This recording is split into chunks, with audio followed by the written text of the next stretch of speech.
Okay, so for this week's video, we're going to do a core stability session consisting of 5 exercises, 1 minute a piece. If you work through it 5 times, that's 20 minutes. So our first exercise is going to be a slow roll down. So I'm going to set the stopwatch for 1 minute. You've got a couple of 2 or 3 options for this exercise. So I've just got a bolster. So the most challenging way is to not have your feet against anything or have your feet in the air. A little bit easier, put your feet against something. Easier still, tuck your feet under something. Okay, so 1 minute, off we go. I'm going to talk you through it as we go. We're going to roll down, keep reaching for the knees for as long as possible. Don't mind how you get back up, use the hands to get back up if you like. Take 4 to 5 seconds, rolling down. The exercise is the down bit, not the up bit. Try and put 1 vertebra at a time on the floor as we roll down.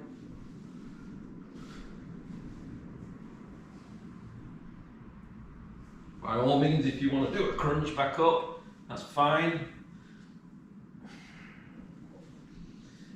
Likewise, you can push yourself back up off your hands like I'm doing.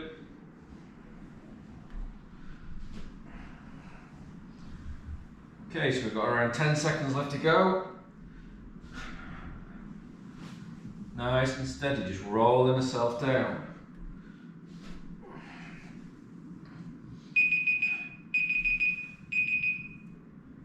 First exercise done. Okay, second exercise.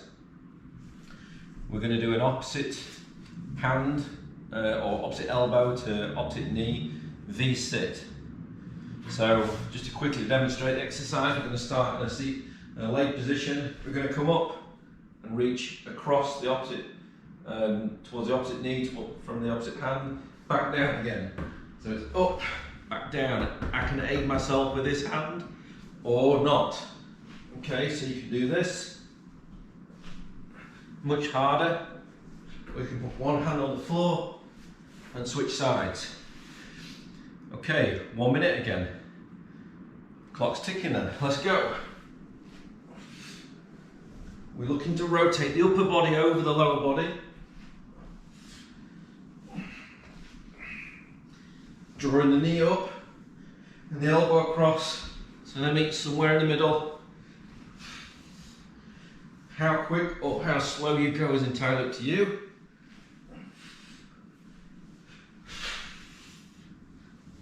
Halfway.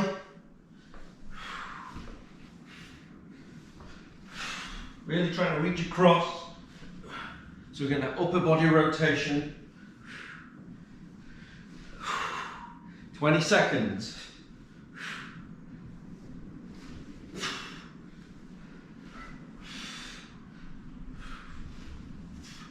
Last 10.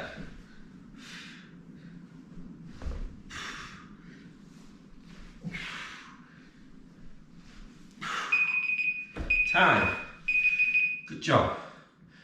Okay, next exercise. So this can be done off our hands or off our forearms. If you find it heavy on your wrists, I'll show you another option. So quickly demonstrate the exercise. We're going to go into a press up or high plank position. And all we're going to do is reach up and go into that T position. Switch, just roll over onto the other side of our feet and switch sides. Okay, so I'm just flicking the feet from one side to the other. The other option is to go onto the forearms. This is arguably harder. Okay, the other option, if you do find anything like this heavy on your wrists, roll your mat up or get a cushion and put your hands over the edge of the mat or the cushion so you can drop your knuckles down and then work the same way if you're doing it from this position, just so you haven't got your fingers out flat. Okay, so we're going to get the stopwatch ready again. We're going to go for 1 minute. Okay, so clock's ticking. Let's go. So just rolling from one side of the foot to the other side of the foot, keeping the pelvis nice and high, working the obliques on the lower side of the body as we switch from left to right. It's also a good shoulder exercise. Again, tempo is entirely up to you. You can go slower than me, or if you feel it going that little bit quicker than me feels good, just work at your own tempo. Just flicking from side to side. That's 30 seconds gone.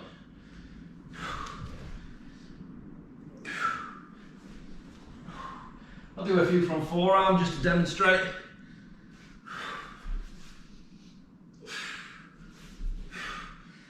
Just coming up for the last 10 seconds. Watch that you keep your pelvis up for these last few seconds.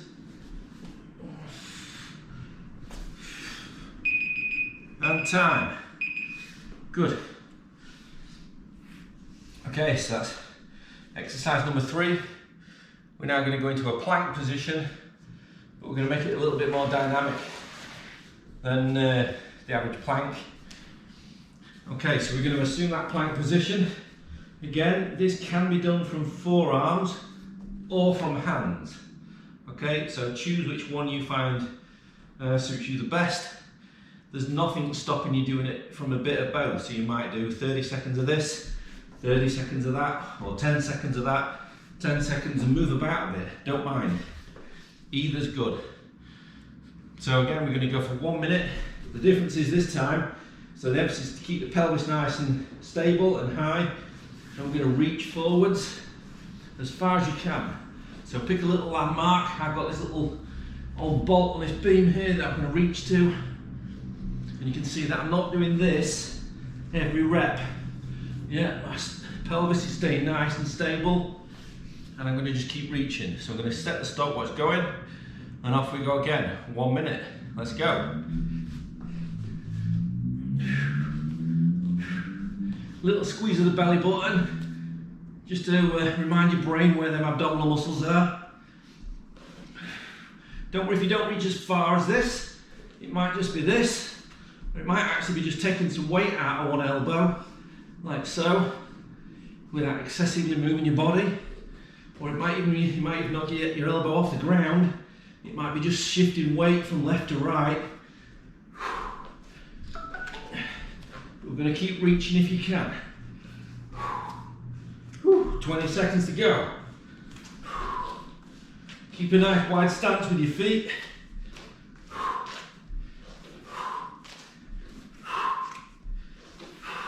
Little squeeze on the belly button. Don't let the pelvis sag down like this. That's going to upset your lower back. Remember, you can do this from hands as well. And there's the time, there's another minute gone. Good. Okay, so exercise number 5. We're going to roll over onto our back. I'll demonstrate the exercise quickly and give you the key points. So it's called dead bug, because when you're on your back like this, you kind of look a little bit like a dead bug. Okay, so we're going to move 2 limbs independently of the other 2. So when I'm going to move opposite limbs as well, so I'm going to move my left arm and my right leg, and I'm going at a slight diagonal, so when you look above, I'm not going straight, I'm taking my arm and my foot slightly away from the midline or away from my body and back again. When I move the 2 limbs, the other 2 don't move. Okay, so they're not doing this or that. Yeah, there's, imagine you're on the ground here. If I flip myself onto all fours, okay, there are the 2 supporting limbs. Okay, we're just going to switch from one diagonal to the other. How far you do or don't go will depend on your abdominal strength. Any one foot and the arm away from the midline, so I'm going on a slight diagonal. If you find these really easy and you wanted a more challenging version, you can do all 4 at once, but do not do this version if you have any lower back issues or if you haven't got fairly strong abdominals. Okay, so if you've got any lower back issues or you feel that your abs are a little bit weak do this version I'm doing now with a bent knee and build yourself up to this version. Okay, that's our minute gone. Okay, so that is 5 exercises, 5 core stability exercises that work all the abdominal muscles, 1 minute each exercise. Work your way through it 5 times, that's 20 minutes. If you find them really challenging, set your timer for 30 seconds, work through them 5 times, have a little breather, work through them another 5 times. That's going to be about 20 minutes or maybe just a little bit over. You've still done the same volume, but you've split the load in 2. So you've kept it safe for yourself. Always stop slightly short, so if you're starting to struggle, regardless of whether you've made the minute or not, stop, have a little breather. Don't push yourself beyond what you can stabilise, because I don't want anybody hurting their lower backs. Have fun, work through it. By all means, send me any questions if you have any. Okay, cool.